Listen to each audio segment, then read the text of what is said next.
Good evening. I will probably start with a video.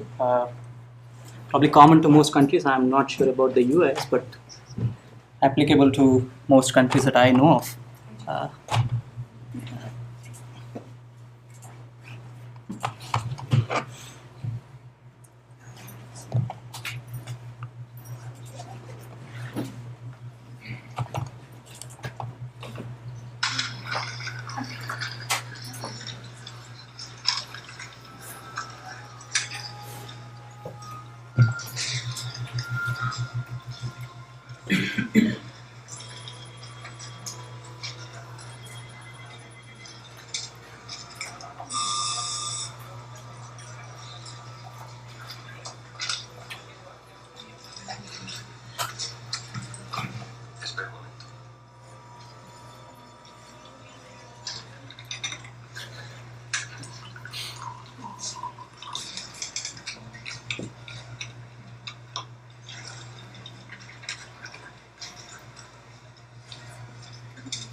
Requería información, no adelanté alguno. Lo cumplimenta en SMS después. Vete de relleno.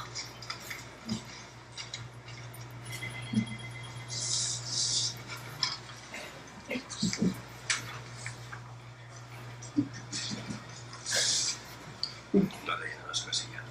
Vaya las veces. Trae dos copias.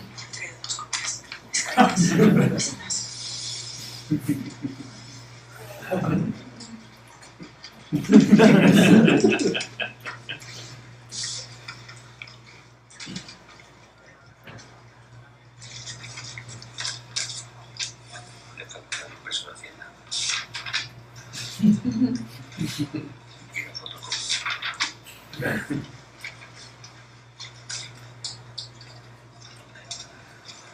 Muy bien, Rubita. Te lo escribo.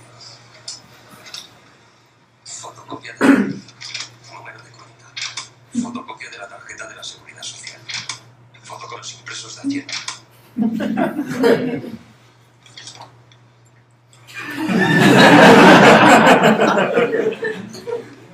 Una fotocopia del modelo 036 numerado y grapado.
I think, is it relevant here? Just to demonstrate how vital information is for most common people who don't have access to powers. I'll just share two stories and then we could probably get into a discussion. I'll share the story of Bashir. Bashir is a resident of Kashmir, a disputed territory between India and Pakistan. Semi-literate, works as a daily wage labor. So the chief minister of this state, Omar Abdullah, he one day saw that the chief minister was using the helicopter quite often, even for smaller distances. So he got more curious and then asked around people, is there a way by which we can find out how much is he spending on the helicopter travel, because it's public money. So somebody told him, yes, there is a legislation known as right to information. So somebody helped him. He actually filed an application saying how much has the chief minister spent on his so-called helicopter travels in the last X number of years. So then somebody from the chief minister's office called him and threatened him, saying, who are you? You're a common citizen. What kind of do you know what kind of security threats these people have and all that. And then Bashir calmly replied saying, yes, even common people like us has security threats. Let one VIP die, the entire world will know what is happening in Kashmir. Then, after a while, the government didn't have any choice. They shared with the information. So it roughly came to some millions. It became a big issue in the local media.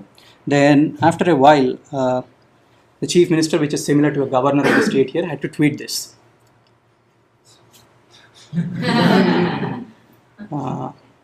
About, I think, a month after that. So a common citizen who has no access to power, no education, was able to do this because there was a legislation that helped him. One example of how common citizens can engage with the system. So I'll also share a few other examples. Okay. In the recent elections, if you follow Indian elections, the right-wing BJP came to power under Mr. Modi. And one major reason they came to power was corruption in the previous regime, 10 years of the center Congress rule.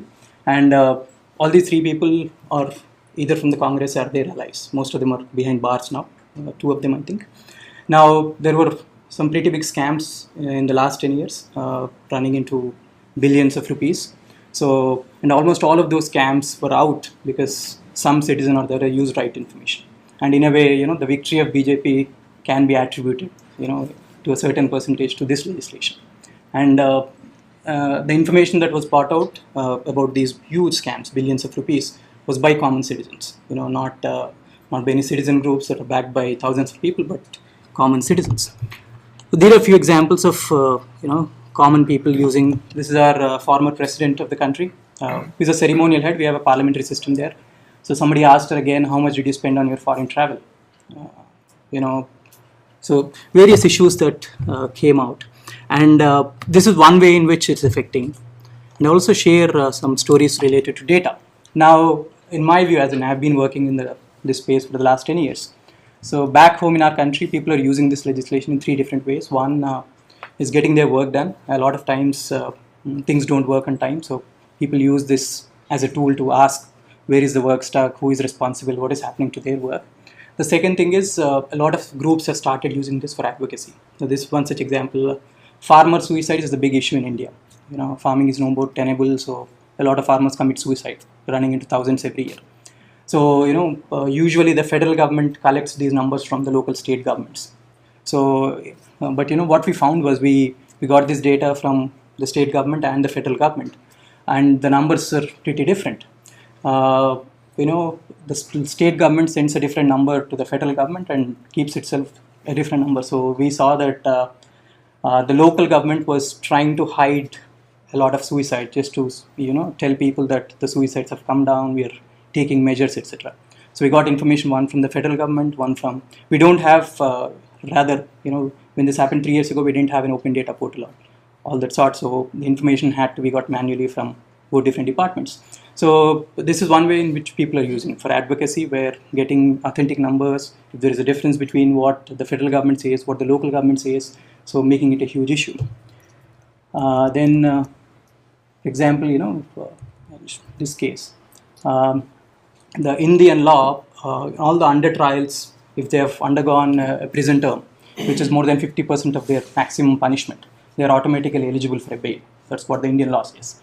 But there are hundreds of thousands of under trials who don't even know what their crime is, who don't even know, what is the maximum punishment.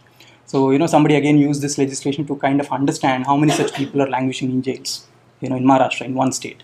And, to his surprise, there were thousands of people who were under trials, whose cases were not decided by the courts. And What is the phrase under trial? Somebody who is under trial, who is neither convicted nor acquitted. Oh, I see. Yeah. So, and after this, the state government had no choice but release most of them on bail. So a lot of people are using this as a tool for advocacy, which is this way. Common people are using this as a tool to fix issues, their daily benefits that they don't get in from the government on time. The third way is, like I said, exposing these so-called scams. So yeah, that's what I wanted to share. This is a rosy picture. Not all is hunky dory. We have done a study. In fact, Derek was sharing a study. The implementation is not up to the mark that we expected. It's been 10 years now, rather 9 years. 2005 when was This legislation was enacted in 2005. In terms of rankings, if you look at, there are global rankings on right to information. If you go check global rankings in terms of how easy is it, etc., India ranks number 2, I believe. But in terms of the act itself, the legislation itself, it's number 2. But in terms of implementation, it's pretty bad. So awareness is an issue. A lot of illiterate people. So government is least interested. They don't spend any money on awareness. So it's all left to the citizen groups, media.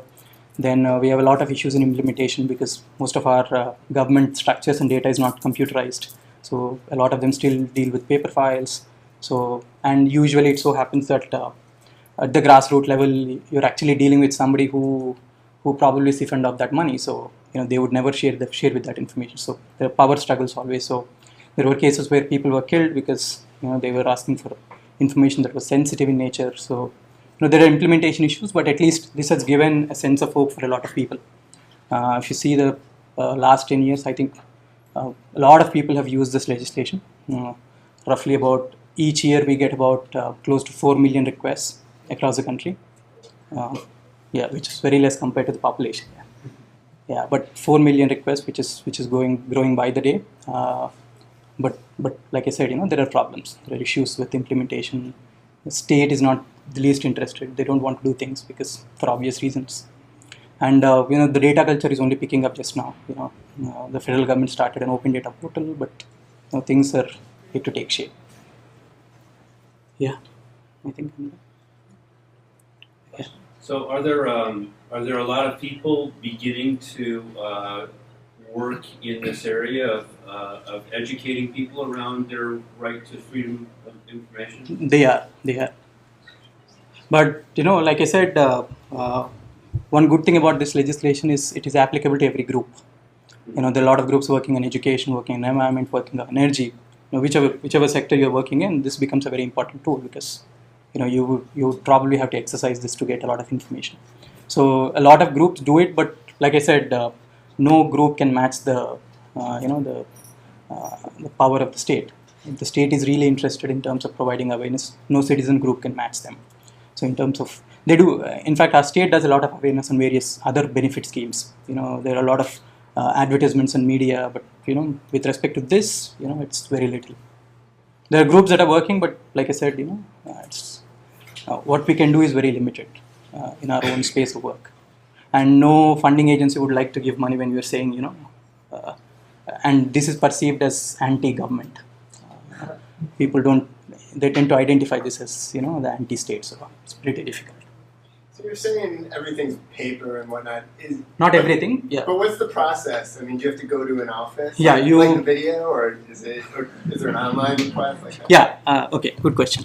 So just recently, about a year and a half ago, the federal government launched this portal. In fact, it's a different portal where you can file requests online. But right now, this is restricted to only the federal government departments. It's not gone into the local government. So with the local government, it's still a physical application. You need to, on a piece of paper, say this is what I need and submit it. You could even do a post and then they would get back. Online is still, it's there, but it's restricted to a few departments at the federal level. Yeah. What percentage of RTI activists get threats, if you know that? And No, I would not put a percentage to it, but there have been about, if I'm right, there have been about 10 to 12 deaths in the last few years. But it's a small number, there's nothing alarming, but you were one, you never received a death. We receive, it all depends on, like I said, I live in a city, I live in a metro, so the probability of getting threats, the probability of, it's much lesser for me than somebody at the grassroots. So grassroots, there are still, in some areas it is still feudal where, more than the government, there are few people who control everything. So it's pretty difficult at the grassroots. People in metros, we are relatively safe. So yeah, there is a new legislation that the Indian government has passed to, protect all these whistleblowers. So let's hope it changes something. Yeah. What's the record of government compliance and what guarantees it? Yeah, like I said, one is the issue with implementation. Government reluctantly complies. Some departments do, some departments don't. as in we can't fault the government, as in when I say the government, the local governments, because they didn't do a lot of preparation before enacting this legislation. They just said, we have legislation, now you have to comply with it. So there was no digitization done. A lot of paper files. It becomes the record keeping is abysmal at the grassroots level. So a lot of times it takes days to find the record. So you can't fault them completely, but the government has not geared up itself. So yes, the compliance is way better in departments where this is at the federal level. Yes, the compliance is much better than at the grassroots level. But unfortunately, the people who need information most are at the grassroots. Yeah. I thought sorry to interrupt, but I thought the officers lose their salary if they don't release. Yeah, there is a penalty scheme, but which is roughly 25,000 rupees. So if I convert it, about $400, and that too, it's not mandatory. So there is an arbitrator, there is a commissioner who sits on it and decides whether or not penalty can be levied. So it's a very small, meager amount. Any examples of sort of really good public-private partnerships that are trying to sort of help some of the resourcing issues? In the sense? So I think this is a great example of what's happening here in Chicago, right, where you're sort of opening up sort of methods for private sector, sort of app developers or people citizens that can actually... The problem here is there is no data first. So the apps would come in much later. So when you have data, when you have a system put in place, then people from the private sector can come in and develop apps. But the problem is there is no data in the first place. So this is a pure public sector problem in your view right now? Or? In the sense, this legislation is applicable to only the public sector, not the private sector. No, absolutely. But in terms of sort of addressing or creating some potential... Obviously, the private sector can't be involved in day-to-day digitization of records. There isn't a mandate. I'm not saying it's not done. Yeah, at the federal level, it's much better. At the higher level, it's much better than at the grassroots level. So it is taking time at the grassroots level because internet connectivity is an issue in India, at least at the grassroots. So it's changing, but it's taking a lot of time. So can you add some commentary to campaign finance and RTI associated with campaign Unfortunately, campaign finance, there is a huge controversy about campaign finance in India. We don't have a law, unlike in the US. So political parties just share very rudimentary details saying we got so much. But when we ask them where did you get that money from, they don't tell. And the law does not mandate it. So, there was a decision from the arbitrator, the so-called commission, which said the political parties also come under this legislation. The political parties are, refusing to come under it, and they're contemplating an amendment to the legislation. So, there is no campaign finance law in India. You mentioned that the law is about 10 years old now? 9 years, yeah. 9 years. Can you talk about sort of the current state of the law and how legislators have tried to modify it? The awareness has improved. More and more people have started using this legislation. Like you said, in the same time, the officials have also become very clever. There are certain exemption clauses within the law. So more and more people start trying to use those exemption clauses for each and every request. So wherever they feel there is a sensitive information that can go out, so they tend to apply those exemption clauses. People are fighting back, as in one good thing is the law has not been amended in the last 9 years, not even a single amendment. So there were, I think, 3 or 4 occasions where the state tried to do it, but people revolted and the government had to just keep quiet. It tried about 3 or 4 times, when they tried to amend the law and saying we will exempt this, but yeah, they were not successful. Looking at some of the other countries that have freedom of information laws, do you see one that is doing it the best, or is anybody doing it, in your opinion? In fact, I think this law would be best implemented when everything is put in place, the system is in place. So records are digitized, when every information is available at the could be a button, or record management is a big issue back home. So once that is sorted, I think the Scandinavian countries are doing much better. The law is about 200-year-old there, so they were the first ones to do it.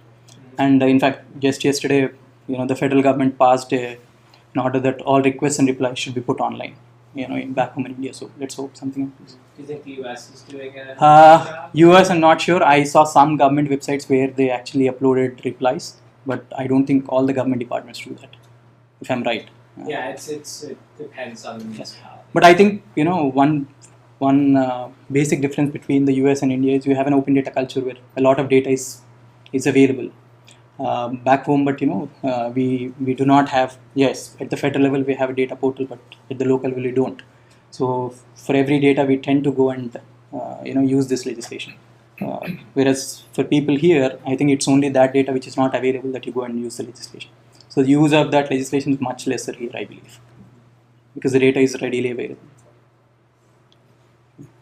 Can you speak to some of the, I guess, the infrastructure needs for, efforts to try to digitize this? Like what are you looking at when you're saying this is an effort that needs to be made? Like here, archival work, is kind of a smaller, more limited process, and they're dealing with like paper documents. They're doing it, but the whole problem is, time and again, a lot of people have suggested, why don't you earmark a mandatory budget? So in your yearly budget, mandate, 1%, 2%, 3%. They have not been doing it. Is this on the state level? Are you saying that they? No, we have. I don't know how it's in the US, but we have a clear demarcation of powers with the state and the federal level.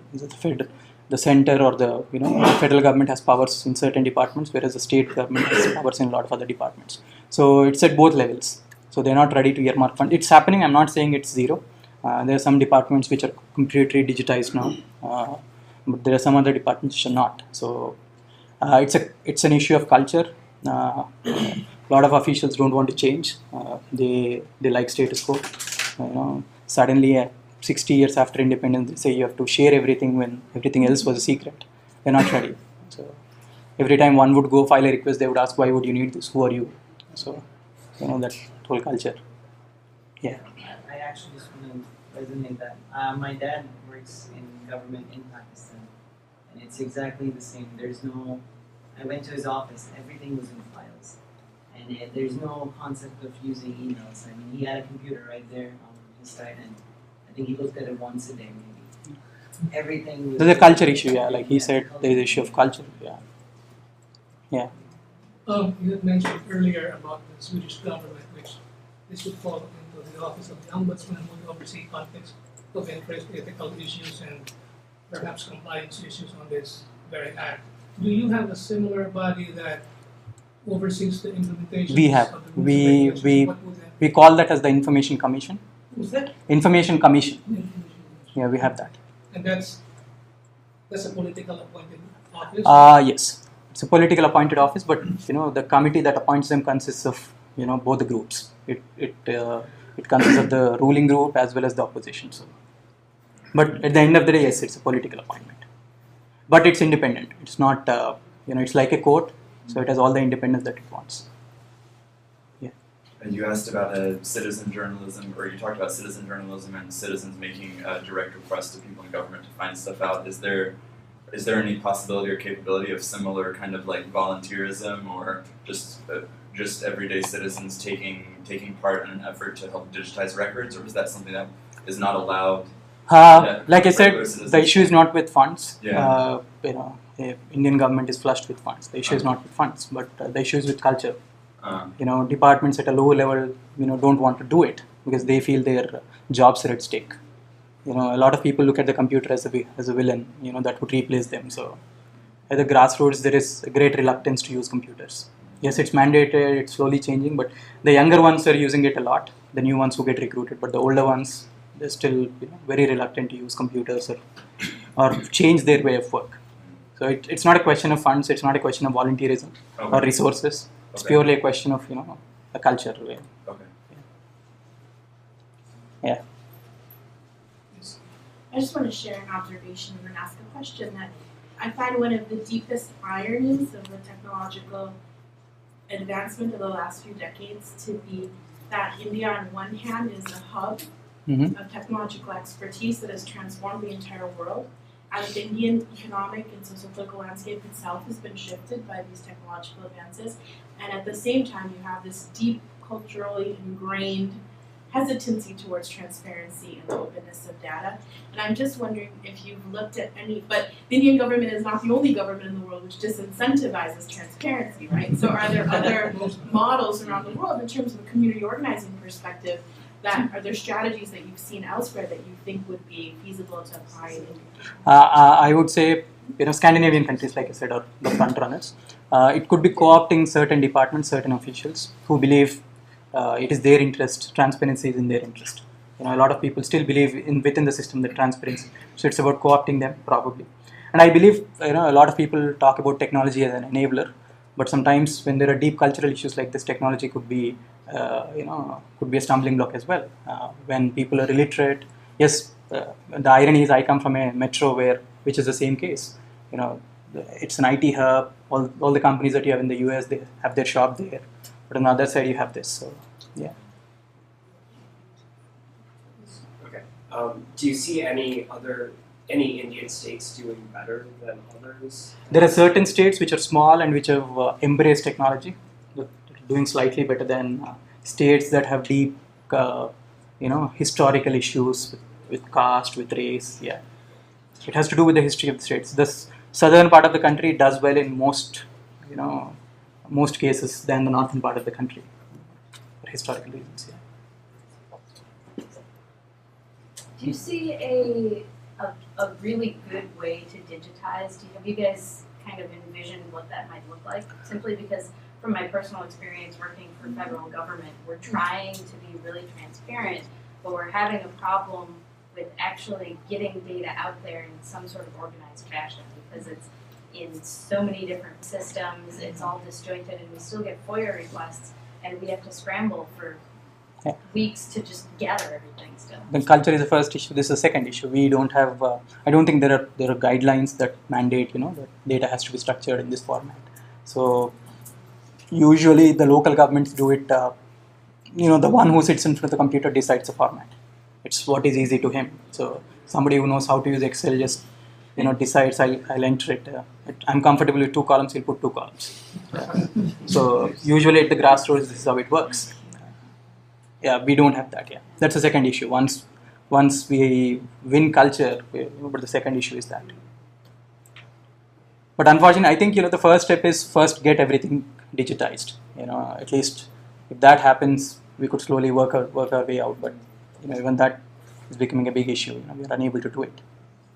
I wonder though. I mean, some of these Scandinavian countries, do you think are they 100% digitized? I mean, I know in the I US, think so. I think the so. US we're not. Right? There's plenty of. It also has to do with, I think, the size of the country as well. So, Sure. the Yeah. small country is much more advanced in terms of Yeah, I guess I can kind of see it as like multiple fronts. Like you can have some records that are digitized, build upon that data, and sort of show the value of it, and then because I think do that. most systems back home in India are also now electronic records in the last 5 years. So you have to digitize the old records. The new records are all computerized, but it takes time.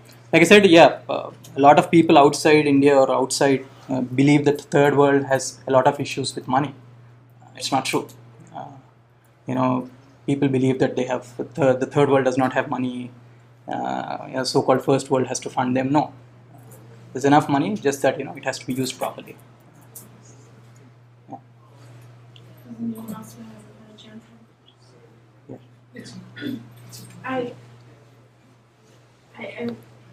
what you just said makes me think really deeply because while I really applaud and respect the movement towards openness and transparency, I also think there's a presumption of a functional democracy, which is an egalitarian democracy. And I'm sure in this room we have wildly divergent opinions about Indian politics. Personally, as someone from a minority community in India, I have some deep reservations about the ways in which data has been used in the last 20 years, and I have some concerns moving forward about who has access to data and who has the power to utilize it and in which ways. No, but I think those concerns will come later. I think the first is at the grassroots, if we can bring in this whole culture of transparency, you never know what it will lead to. It could be like you said, if it goes into the wrong hands. Yes, I think that threat is there not just with data but with everything. Every legislation. I think there are ways in which, and I don't want to kind of get embroiled in a political debate, but I think there are really disturbing ways in which government documents and data of who owns which business on a street or who owns which home on a street, for example, has been utilized in violent and deeply problematic ways. And so I appreciate your point that this is an issue in the future, but to me those are contemporaneous issues. As you're thinking and strategizing and developing a movement, you have to think at the same time. Not you, I'm just saying out loud. But you obviously think a lot more than you period. But that I would I am thinking deeply in response to what you're saying about what does it mean in a country which is ostensibly the largest democracy in the world, but which also has very deep, complex fissures and political complexities. You know? No, I mean, we'll get to know all of that only if there is transparency. Yeah, I think that's the first step. I have a question that's kind of maybe a follow-up around language. This site is in English, and so I wonder, can you file a request in any language? Yeah, we have a 3-language system in the country. There is a national language, which is Hindi. There is a language that most government departments use, which is English. We have a local language. India has about 20 officially recognized languages. So you go every 200 kilometers, the language changes.